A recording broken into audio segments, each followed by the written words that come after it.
नमस्कार दोस्तों, कैसे हो आप सभी लोग। उम्मीद करता हूँ आप अच्छे हैं, मस्त हैं, स्वस्थ हैं, अपनी पढ़ाई को निरंतर जारी रख पा रहे हैं। हम साइकोलॉजी के एमसीक्यू क्वेश्चन कर रहे हैं। उनमें से आज पहला क्वेश्चन है, निम्न में से कौन सा एक विशिष्ट अधिगम का असमता का उदाहरण है।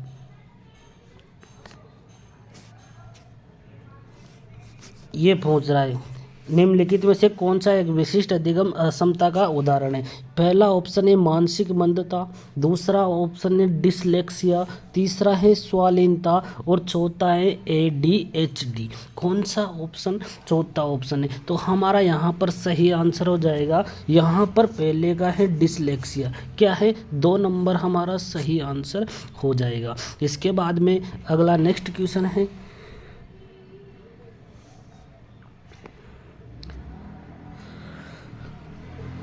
सूझ अंतर्दृष्टि द्वारा अधिगम मनोविज्ञान के किस संप्रदाय की देन है। सूझ अंतर्दृष्टि द्वारा अधिगम की बात है, सूझ अधिगम है, ये किस मनोविज्ञान के किस संप्रदाय की देन है। संज्ञानात्मक विचारधारा संप्रदाय की देन है, व्यवहारवाद संप्रदाय की देन है, गेस्टाल्टवाद संप्रदाय की देन है या प्रकार्यवाद संप्रदाय की देन है। तो हमारा इसका सही आंसर क्या हो जाएगा, गेस्टाल्टवाद संप्रदाय की देन है। गेस्टाल्टवाद में कौन है सूझ का सिद्धांत देने वाले,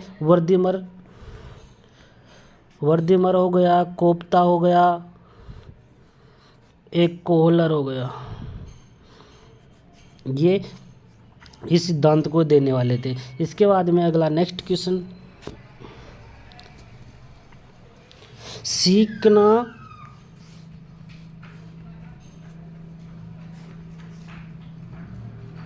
ये क्वेश्चन है अगला,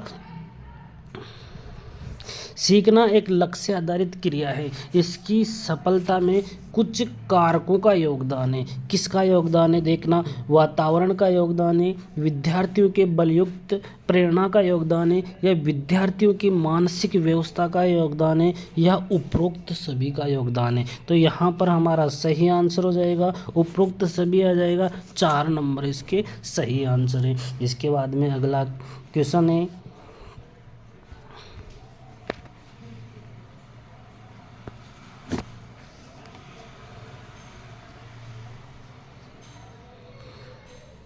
आवश्यकता रूप से सीखना जुड़ा हुआ है उद्दीपन प्रयुक्त से, व्यवहारवादी उपागम से, सामाजिक उपागम से, आर्थिक उपागम से या नैतिक उपागम से।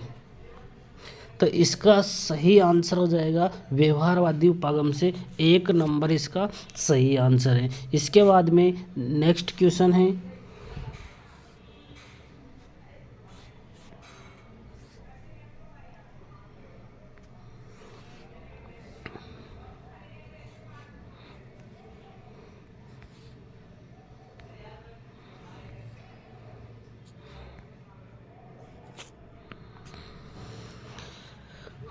शिक्षण अधिगम का केंद्र है। शिक्षण अधिगम का केंद्र क्या है, शिक्षक है, शिक्षार्थी हैं, कक्षा कक्ष है या खेल का मैदान है। तो शिक्षण अधिगम का केंद्र बिंदु कौन सा माना जाता है, विद्यार्थी को माना जाता है, 2 नंबर इसका सही आंसर है। अगला क्वेश्चन है यहाँ पर, अधिगम के 2 प्रकार हैं। अधिगम के 2 प्रकार कौन से, आगमन और निगमन, नकारात्मक एवं सकारात्मक, बनावटी एवं वास्तविक या शिक्षक एवं विद्यार्थी। तो यहाँ पर हमारा सही आंसर हो जाएगा आगमन और निगमन हमारा सही आंसर है, 1 नंबर हमारा सही आंसर हो जाएगा। इसके बाद में अगला क्वेश्चन आता है,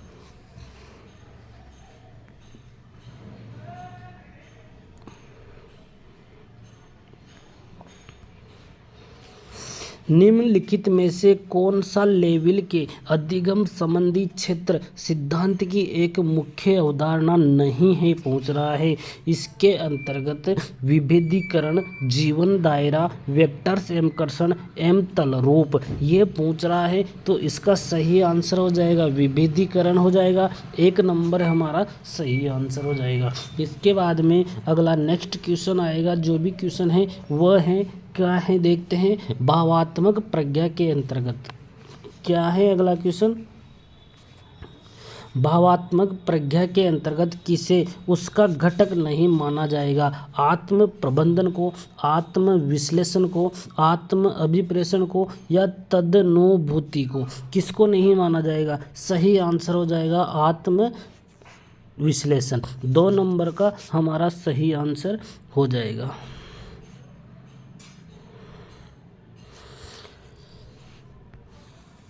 अगला क्वेश्चन है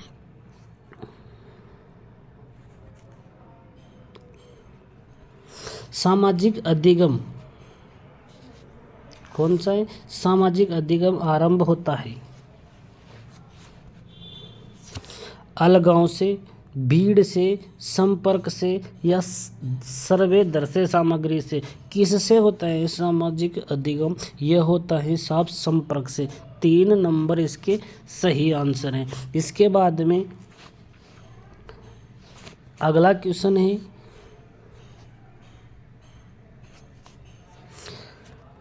अल्बर्ट बंडोरा द्वारा प्रतिपादित अधिगम का प्रकार कहलाता है। जो बंडोरा ने अधिगम का प्रकार बताया है वह कौन सा है। सक्रिय अधिगम है, प्रेक्षणात्मक अधिगम है, अंतर्दृष्टि अधिगम है या अनुभवजन्य अधिगम है। तो यहाँ पर सही आंसर हो जाएगा हमारा ऑप्शन नंबर 2 प्रेक्षणात्मक अधिगम। ये हमारा सही आंसर है।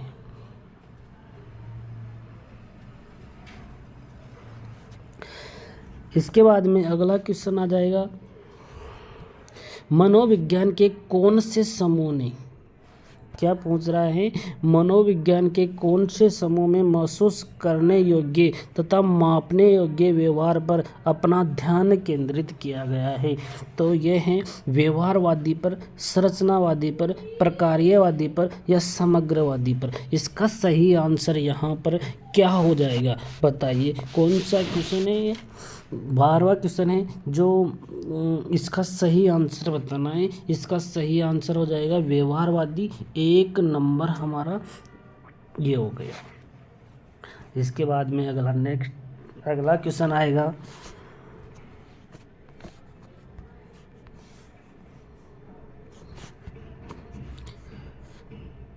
निम्नलिखित मनोविज्ञान के समूह में से कौन सा समूह पूर्ण रूप से क्लासिकी संज्ञानात्मक सिद्धांत से संबंधित है। वर्दिमर, ब्रूनर, बंडोरा। वर्दिमर, कोहलर, टालमैन। खोपता, आशुबेल, बोल्स। टालमैन, ब्रूनर, बंडोरा। ये भी सही नहीं है, ये भी सही नहीं है, ये भी सही नहीं है। तो हमारा सही आंसर हो गया वर्दिमर। 2 नंबर हमारा सही आंसर हो गया। इसके बाद में अगला क्वेश्चन है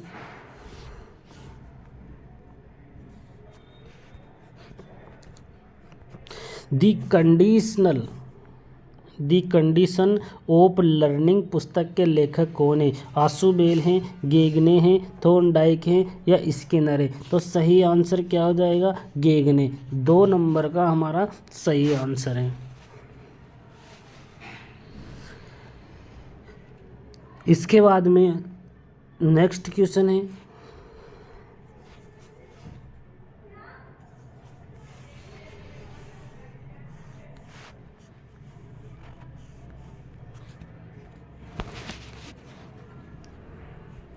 अधिगम रे प्रयत्न और भूल सिद्धांतरा प्रतिपादन कौन है। कोहलर है, थॉर्नडाइक है, स्किनर है या फिर H.L. हल है। बताइए अधिगम के प्रयत्न के भूल सिद्धांत के प्रतिपादक कौन है। ये है भाई साहब हमारे थॉर्नडाइक। कौन है थॉर्नडाइक। इसका सही आंसर 2 हो जाएगा। ये हमारा 2 सही आंसर है, 2 भर देते हैं। इसके बाद में अगला क्वेश्चन है एक बालक अधिक सीखता है। क्या है एक बालक अधिक सीखता है उसे व्याख्यान विधि से पढ़ाया जाए, पाठ्य पुस्तक से पढ़ाया जाए, कंप्यूटर से पढ़ाया जाए, क्रिया विधि से पढ़ाया जाए। तो उसे किस तरह से पढ़ाने पर अधिक सीखता है। तो क्रिया विधि से पढ़ाने पर बालक अधिक सीखता है। इसके बाद में अगला क्वेश्चन आ जाएगा, अधिगम के लिए क्या आवश्यक है। अधिगम के लिए क्या आवश्यक है? स्वानुभव, स्वचिंतन, स्वक्रिया, उपरोक्त सभी। तो सही आंसर हो जाएगा उपरोक्त सभी सही आंसर है। इसके बाद में अगला क्वेश्चन आ जाएगा, अनुदैर्घ्य उपागम में जिन बालकों का पर्यवेक्षण किया जाता है वे होते हैं, कौन से होते हैं? नए होते हैं, विभिन्न होते हैं, निश्चित होते हैं या उपरोक्त में से कोई नहीं। तो जो बालकों का पर्यवेक्षण किया जाता है वह पहले से निश्चित होते हैं। इसमें 3 नंबर हमारा सही आंसर है। इसके बाद में अगला क्वेश्चन हो जाएगा, यह कथन है कि एक उत्तेजक प्रतिमान जो एक प्रतिक्रिया के समय क्रियाशील है, यदि वह दोबारा होगा तो उस प्रतिक्रिया को उत्पादित करने की प्रवृत्ति रखेगा, निम्न में से किस सीखने के सिद्धांत को इंगित करता है? हल के प्रबलन के सिद्धांत को, गुथरी के प्रतिस्थापन के सिद्धांत को, सीखने का क्षेत्रीय सिद्धांत या स्किनर का प्रबलन सिद्धांत। तो इसका सही आंसर हो जाएगा गुथरी का प्रतिस्थापन का सिद्धांत। 2 नंबर इसका सही आंसर हो जाएगा। इसके बाद में अगला क्वेश्चन आ जाएगा हमारा, सीखना केवल ज्ञान और कौशल प्राप्ति ही नहीं वरन यह कहीं अधिक है। व्यवहारगत परिवर्तन, व्यवहारिक जीवन में क्रियावती, विद्यार्थियों के लिए मार्ग निर्देशिका या दृष्टिकोण में परिवर्तन। तो इसका सही आंसर होगा व्यवहारगत परिवर्तन। 1 नंबर हमारा सही आंसर है। अगला क्वेश्चन है, निम्नलिखित में से कौन सा प्रकार्य के अनुसार अधिगम का प्रकार नहीं है? कल्पनाशील अधिगम, संज्ञानात्मक अधिगम, निपुणता द्वारा अधिगम या अभिवर्त्यात्मक अधिगम। तो इसका हमारा सही आंसर हो जाएगा कल्पनाशील अधिगम। कौन सा आंसर हो जाएगा? कल्पनाशील अधिगम। 1 नंबर हमारा सही आंसर है। ये थोड़ा पेन कैसा आ गया, ठीक है, पेन को ठीक करते हैं। चलो पढ़ते हैं। अगला क्वेश्चन है, प्रच्छा अधिगम किसके विकास में सहायक है? क्या है? प्रच्छा अधिगम किसके विकास में सहायक है? कल्पना, सृजनात्मकता, संज्ञानात्मक कौशल या स्मृति। इसका सही आंसर हो जाएगा संज्ञानात्मक कौशल है। 3 नंबर इसका सही आंसर है। इसके बाद में अगला क्वेश्चन है, अधिगम एक प्रक्रिया है तथ्यों पर संग्रह की, अनुभव द्वारा अर्थ निर्माण की, परीक्षा की तैयारी की या याद करने की। यह अधिगम की बात कर रहा है। तो यह है 2 नंबर इसका सही आंसर, द्वारा अनुभव द्वारा अर्थ निर्माण की प्रक्रिया है। इसके बाद में अगला क्वेश्चन आ जाएगा,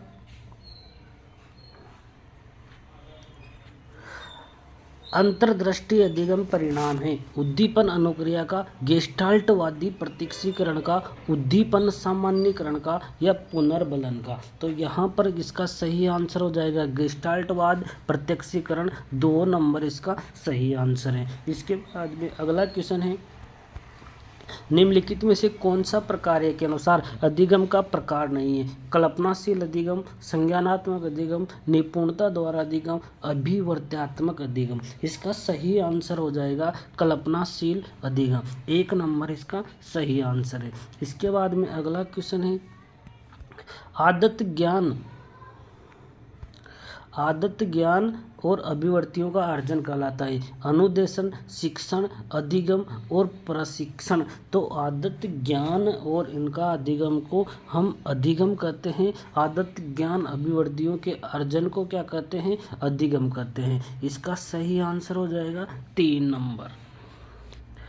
इसके बाद में अगला क्वेश्चन है, आशुबेल के अनुसार किस प्रकार सीखने की समस्या का समाधान निहित है? रटकर सीखना, अर्थपूर्ण सीखना, खेदपूर्ण सीखना या निरंतर सीखना। इसके अनुसार आशुबेल के अनुसार पूछ रहा है। आशुबेल के अनुसार खेदपूर्ण सीखना है, खोजपूर्ण, जो ये इसके अनुसार सही नहीं है। रटकर भी सीखने पर आशुबेल ने जोर लगाया। अर्थपूर्ण सीख सकता है, निरंतर सीख सकता है। इसके बाद में अगला क्वेश्चन आ जाएगा, यह कथन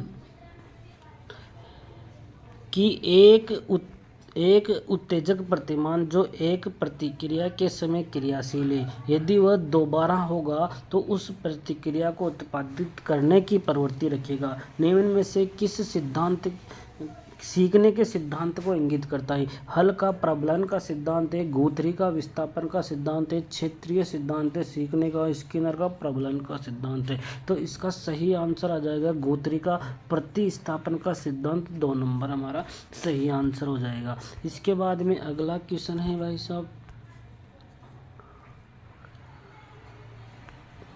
संकेत अधिगम का ये आ गया पेन। संकेत अधिगम के अंतर्गत सीखा गया है पारंपरिक अनुकूलन को, मनोविज्ञान को, वातावरण को, मनोदेही को। तो हमारा सही आंसर हो जाएगा इसका। क्या पूछा है इसमें? पूछा है संकेत अधिगम पूछा है, तो सही आंसर 1 नंबर हो जाएगा पारंपरिक अनुकूलन। इसके बाद में अगला क्वेश्चन हो जाएगा, अधिगम को सर्वाधिक उपयुक्त उद्देश्य है व्यक्तित्व समायोजन, व्यवहार का रूपांतर, सामाजिक और राजनीतिक चेतना, अपने को रोजगार के लिए तैयार करना। इसका सही आंसर हो जाएगा व्यवहार में परिवर्तन हो जाएगा। 2 नंबर इसका सही आंसर है। इसके बाद में अगला क्वेश्चन आ जाएगा। चलो अगला क्वेश्चन देखते हैं।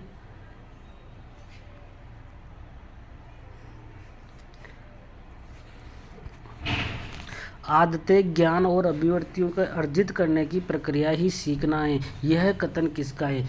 किंग्सले, गेट्स, क्रो एंड करो या पे कोल बनेक का है। यह कथन किसका है? क्रो एंड करो का है। किसका है? क्रो एंड करो का। 3 नंबर हमारा सही आंसर हो जाएगा। इसके बाद में अगला क्वेश्चन है, प्रतिभाशाली अधिगम के आयाम हैं संकेत अधिगम, उत्तेजन अनुक्रिया अधिगम, श्रृंखला अधिगम या उपरोक्त सभी। इसका सही आंसर हो जाएगा उपरोक्त सभी। 4 नंबर इसका सही आंसर है। इसके बाद में अगला क्वेश्चन है, संबंध प्रतिक्रिया सिद्धांत के प्रतिपादक हैं पावलोव, थॉर्नडाइक, स्किनर या कोहलर। इसका सही आंसर हो जाएगा पावलोव हमारे सही आंसर है। इसका संबंध प्रतिक्रिया सिद्धांत के प्रतिपादक कौन है? पावलोव है। इसके बाद में अगला क्वेश्चन है,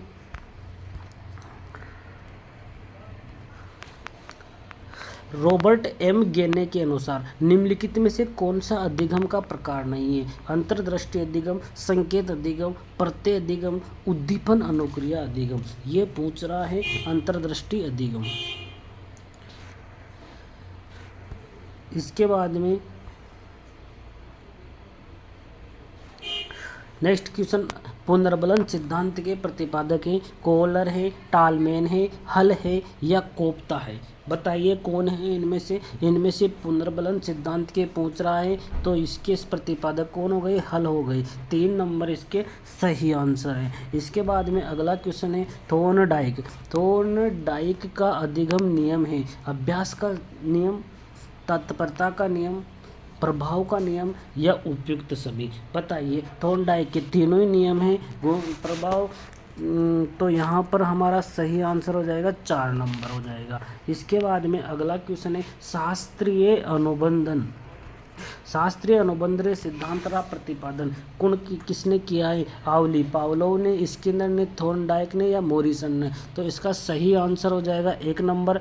1 नंबर सही आंसर है पावलोव ने। शास्त्रीय अनुबंधन का सिद्धांत किसने किया था? पावलोव ने। शास्त्रीय अनुबंधन का सिद्धांत किस पे किया था? कुत्ता पे ये किया था, तो इस पे ये किया। शास्त्रीय अनुबंधन रे सिद्धांत की शिक्षा में उपयोगिता है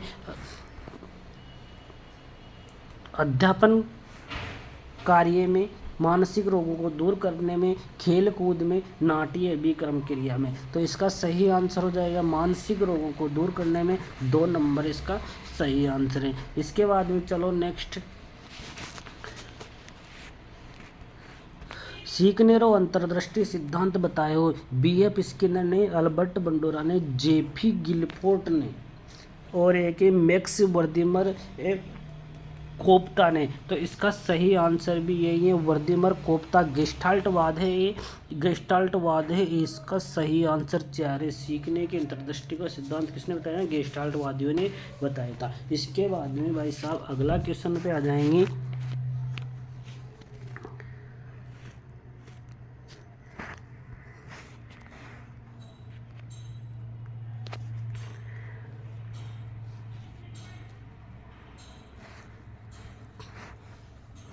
अधिगमरो कास नियम है, बहु प्रतिक्रियारो नियम, तत्परतारो नियम, आंशिक क्रियारो नियम, मनोवर्तीरो नियम। तो अधिगम को कास नियम पूछ रहे हो, तो कास नियम पूछ रहा है, तो तत्परतारो नियम कास नियम से। 3 नियम तो कैसे हैं? 3 नियम तो कास नियम हैं और 5 नियम गौण नियम कहते हैं, जिनको 5 नियम हैं। ठीक है, इसके बाद में अगला क्वेश्चन हो जाएगा, शारीरिक, मानसिक एवं व्यक्तित्व विकास की मूल आधारशिला किस पर रखी जाती है? इसका सही आंसर है प्रौढ़ावस्था पर, किशोरावस्था पर, बाल्यावस्था पर या शैशवावस्था पर। बताइए सब किस पे रखी जाती है? ये रखी जाती है हमारे बाल्यावस्था पर। 3 नंबर इसका सही आंसर हो जाएगा। इसके बाद में अगला क्वेश्चन है, कौन सी मूर्त सक्रियात्मक अवस्था की विशेषता नहीं है? विचारों की विलोमिता, संरक्षण, क्रमबद्धता, पूर्व अंश प्रतियोगिता, आत्म प्रज्ञित चिंतन अवस्था। तो व्यवस्था नहीं है पूछ रहा है, इसके अंतर्गत आत्म प्रज्ञित चिंतन अवस्था ये आ जाएगा इसमें। 4 नंबर का ये है। इसके बाद में बालक का विकास प्रभावित होता है, बालक का विकास प्रभावित होता है वंशानुक्रम से, वातावरण से। वंशानुक्रम एवं वातावरण दोनों से। किससे होता है? वंशानुक्रम एवं वातावरण दोनों से प्रभावित होता है। इसके बाद में अगला क्वेश्चन है, पावलोव ने कुत्ते का घंटी बजने पर लार आने की क्रिया क्या कहलाती है? घंटी बजने पर पूछ रहा है। स्वाभाविक अनुक्रिया, प्राकृतिक अनुक्रिया, संबंध अनुक्रिया, संबंध उद्दीपक। तो घंटी बजने पर जो लार आएगी उसे संबंध अनुक्रिया बोलेंगे। 3 नंबर इसका सही आंसर हो जाएगा। इसके बाद में अगला क्वेश्चन है, किशोरावस्था की विशेषताओं को सर्वोत्तम रूप से व्यक्त करने के लिए एक शब्द है। विकास, परिवर्तन, समायोजन या स्थिरता। इसके लिए हमारा सही आंसर हो जाएगा भाई साहब परिवर्तन। क्या हो जाएगा? परिवर्तन इसके लिए हमारा सही आंसर हो जाएगा। इसके बाद में अगला क्वेश्चन है, पर्यटन एवं बुल सिद्धांत को दर्शाने के लिए थॉर्नडाइक ने किस पर प्रयोग किया? थॉर्नडाइक ने किस पर प्रयोग किया था? बिल्ली पर प्रयोग किया था। 2 नंबर हमारा यहाँ पर सही आंसर हो जाएगा। इसके बाद में अगला क्वेश्चन है, पियाजे के अनुसार संज्ञानात्मक विकास की वह अवस्था जिसमें बालक वस्तु स्वामित्व प्रदर्शित करते हैं औपचारिक सक्रियात्मक काल में, मूर्त सक्रियात्मक काल में, पूर्व सक्रियात्मक काल में या इंद्रिय गति काल में। तो इसका सही आंसर हो जाएगा इंद्रिय गति काल में। 4 नंबर इसके सही आंसर हो जाएगा। इसके बाद में अगला है,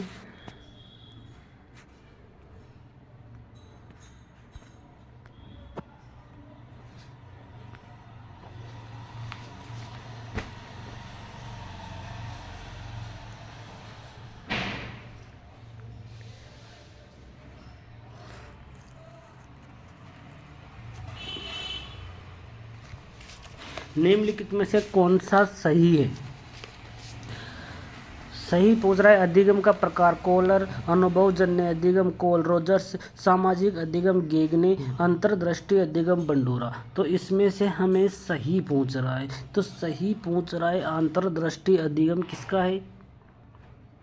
गेस्टाल्टवादियों का है, गेस्टाल्टवादियों का है ना। तो ये भी सही नहीं है। सामाजिक अधिगम बंडूरा ये भी नहीं है। तो अनुभवजन्य अधिगम ये हमारा सही है, कोल रोजर्स वाला ये सही है। इसके बाद में नेक्स्ट क्वेश्चन आ जाएगा, अर्थपूर्ण शाब्दिक अधिगम। अर्थपूर्ण शाब्दिक अधिगम किसके द्वारा समझाया गया था? रॉबर्ट गेगने के द्वारा, जीन पियाजे के द्वारा, जेरोम स्पूनर, डेविड आशुबेल के द्वारा। तो ये समझाया गया था डेविड आशुबेल। 4 नंबर इसके सही आंसर है। इसके बाद में अगला क्वेश्चन आ जाएगा, निर्मितवादी अधिगम के पक्षधर है स्किनर, लिवाइगोस्की, कोहलर या मेस्लो। इसका सही आंसर हो जाएगा लिवाइगोस्की, इसका सही आंसर है। इसके बाद में अगला क्वेश्चन है व्यवहारवाद के पिता कौन थे?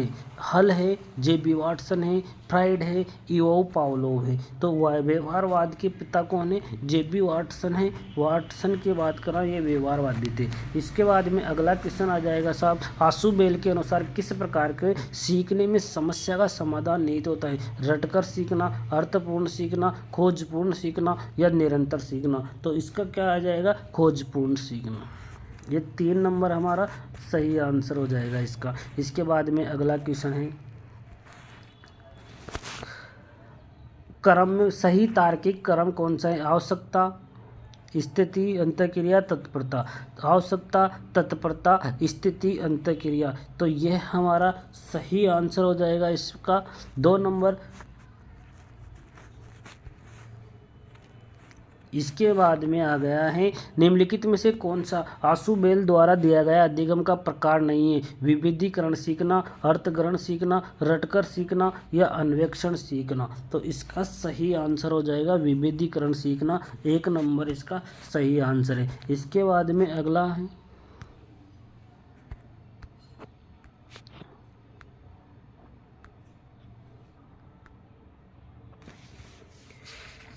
कौन सा समूह अधिगम का तरीका नहीं है? कौन सा समूह अधिगम का तरीका नहीं है पूछ रहा है? परियोजना विधि, परिचर्या, विचार समिति, अभिकर्मिक अधिदेशन। इसमें से कौन सा जाएगा? अभिकर्मिक अनुदेशन। 4 नंबर का इसमें सही आंसर हो जाएगा। इसके बाद में अगला है अधिगम का क्षेत्र सिद्धांत किसने प्रतिपादित किया? कोहलर ने, हल ने, लेविल ने या पावलोव ने। तो क्षेत्र सिद्धांत की बात है, ये किसने क्या किया था? लेविल ने किया था। 3 नंबर इस पर सही आंसर हो जाएगा। इसके बाद में अगला क्वेश्चन है अधिगम क्रिया प्रभावित होती है विद्यालय के भौतिक वातावरण से, विद्यालय के मनोवैज्ञानिक वातावरण से, विद्यालय के भौतिक और मनोवैज्ञानिक दोनों वातावरण से होती हैं। ये बात सही है। 3 नंबर इसका सही आंसर हो जाएगा। अगला क्वेश्चन है कोहलबर्ग के नैतिक विकास सिद्धांत की 5वीं अवस्थाएं आज्ञाकारिता, दंड उन्मुखीकरण, व्यक्तिगता एवं विनिमय, सामाजिक क्रम को लागू रखना या सामाजिक अनुबंधन एवं व्यक्तिगत व्यवहार। इसका सही आंसर हो जाएगा, क्या हो जाएगा? सामाजिक अनुबंधन एवं व्यक्तिगत व्यवहार इसका सही आंसर है। इसके बाद में साहब अगला आ जाओ, अधिगम का सिद्धांत व्यवहारवाद और समग्रवाद का अनोखा मिश्रण है। उद्दीपन परिवर्तन सिद्धांत, व्यवस्थित व्यवहार सिद्धांत, चिन्ह पूर्वाकार सिद्धांत या अंतर्दृष्टि सिद्धांत। इसमें सही आंसर हो जाएगा चिन्ह पूर्वाकार सिद्धांत। इसके बाद में अगला क्वेश्चन है पुनर्बनन का सिद्धांत संबंधित है पावलोव से, स्किनर से, कोहलबर्ग से या थॉर्नडाइक से? बताइए साहब। तो स्किनर से। अगला क्वेश्चन है कोहलर ने विकसित किया एसआर बॉन्ड सिद्धांत, इनसाइड सिद्धांत, फील्ड सिद्धांत या कंडीशनल सिद्धांत? तो इनसाइड सिद्धांत सही आ जाएगा। 2 नंबर इसका सही आंसर है। इसके बाद में अगला है किसको वर्ष 1904 में अधिगम के सिद्धांतों पर अग्रणी कार्य करने के लिए नोबेल पुरस्कार मिला? नोबेल पुरस्कार किसे दिया गया है? पावलोव को दिया गया है। 4 नंबर इसका सही आंसर हो जाएगा। इसके बाद में अगले हैं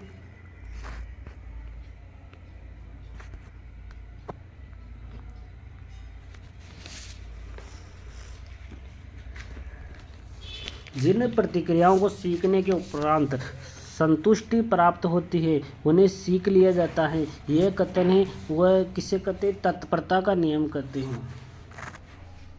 2 नंबर इसके सही आंसर हो जाएगा। इसके बाद में अगला है सूझ द्वारा सीखने की समाकृतिक के प्रवर्तक है वर्दिमर, कोप्ता, कोहलर, थॉर्नडाइक। फ्राइड भी नहीं है, ये भी नहीं है, वर्दिमर, कोप्ता, कोहलर।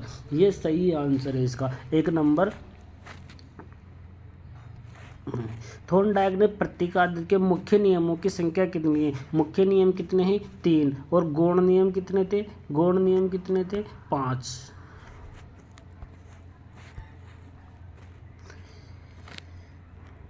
इसके अलावा कौन सा युग्म सही है? कर्ट लेवल मानवतावादी अधिगम सिद्धांत, थॉर्नडाइक संयोजनवाद, मेस्लो अधिगम क्षेत्र, इसमें थॉर्नडाइक संयोजनवाद इसमें सही आ गया है। इसके बाद में नैमित्तिक अनुबंधन कहलाता है। नैमित्तिक अनुबंधन प्रयत्न एवं भूल को, शास्त्रीय अनुबंधन को, सक्रिय अनुबंधन को, सूचना प्रक्रिया सक्रिय अनुबंधन को कहते हैं। अगला क्वेश्चन है, अधिगम से तात्पर्य है व्यवहार में अस्थायी परिवर्तन लाना, अभ्यास शिक्षण में परिपक्वता लाना, प्रत्यक्ष अप्रत्यक्ष अनुभवों के माध्यम से व्यवहार में अपेक्षित परिवर्तन लाना। यह सही आंसर है 3 नंबर। अगला क्वेश्चन है, निम्नलिखित में से कौन सा अधिगम का स्थानांतरण का प्रकार नहीं है? सकारात्मक स्थानांतरण, नकारात्मक स्थानांतरण, दूरवर्ती स्थानांतरण, शून्य स्थानांतरण। इसका सही आंसर हो जाएगा दूरवर्ती स्थानांतरण। 3 नंबर इसका सही आंसर है। तो दोस्तों जल्दी से जल्दी चैनल को सब्सक्राइब कर लीजिए। धन्यवाद।